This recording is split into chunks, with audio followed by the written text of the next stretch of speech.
মার রব্বুকা, ফেরেশতা হলে প্রশ্ন কররা মার রব্বুকা, তোমার রব কে? ই আল্লাহর বান্দায় জবাব দে, খয়লা আর হাড্ডি দিয়া ইস্তেঞ্জা করলে ইস্তেঞ্জা হইতো না। সুবহানাল্লাহ। পড়ে কইলাম। 2 নম্বরে আবার ফেরেশতা হলে সওয়াল কররা মার রব্বুকা মা দীনুকা, তোমার ধর্ম কিতা, দিন কিতা? সাথে সাথে প্রশ্নের জবাব আবার আয়, বলে খয়লা আর হাড্ডি দিয়া ইস্তেঞ্জা করলে ইস্তেঞ্জা হইতো না। 3 নম্বরে আবার ফেরেশতা হলে আল্লাহর বান্দা লাগি প্রশ্ন কররা ওয়া মান নবিয়ুকা, তোমার নবী কে? 3 নম্বর সওয়ালের জবাব বান্দায় দে, খয়লা আর হাড্ডি দিয়া ইস্তেঞ্জা করলে ইস্তেঞ্জা হইতো না। হয় না? সুবহানাল্লাহ। মজার ঘটনা হইল।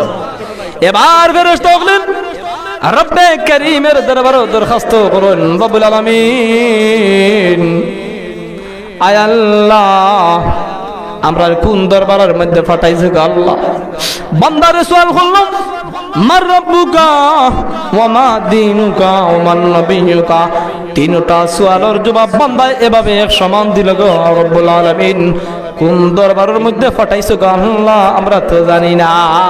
আল্লাহ পাক রব্বুল আলামিন ফেরেশতা লিখুন, ফেরেশতারা রে, তোমরা সাক্ষী থাকো আমার বান্দা ইয়াকিন এবং বিশ্বাসের সহিত মাহফিলের মধ্যে গেছে, ওয়াজ শুনছে, আর এটা কথা অনুযায়ী মাসআলা হুজুরের কথা অনুযায়ী মাসআলালে আমল করছে বিদায় আমি আল্লাহ পাক তো রহমান, আমি আল্লাহ পাক তো রহিম, আমি আল্লাহ পাক রব্বুল আলামিন কুনু মাগফুরাল লাকুম, আমি আল্লাহ পাক রব্বুল আলামিন বান্দার জিন্দেগীর সমস্ত গুনাহে মাফ করিয়া কবর সওয়াল রে আসান করিয়া আমি আল্লাহ পাক রব্বুল আলামিন আল্লাহর বান্দা লাগি জান্নাত দান করলা। জুরে কই না সুবহানাল্লাহ। जिंदगी में बंदगी तो करना है,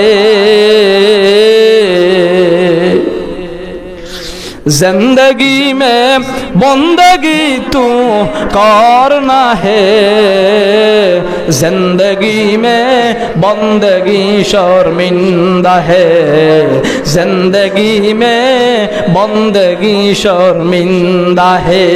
यकीन এবং বিশ্বাসের সহিত যদি আপনি আমি মাহফিলের মধ্যে আই আর আপনি আমি যারা হুজুর হলে বক্তা হলে ওয়াজ করবা, একটা নেক আমল লইয়া যাইতাম, একটা কথা অনুযায়ী আমল করতাম।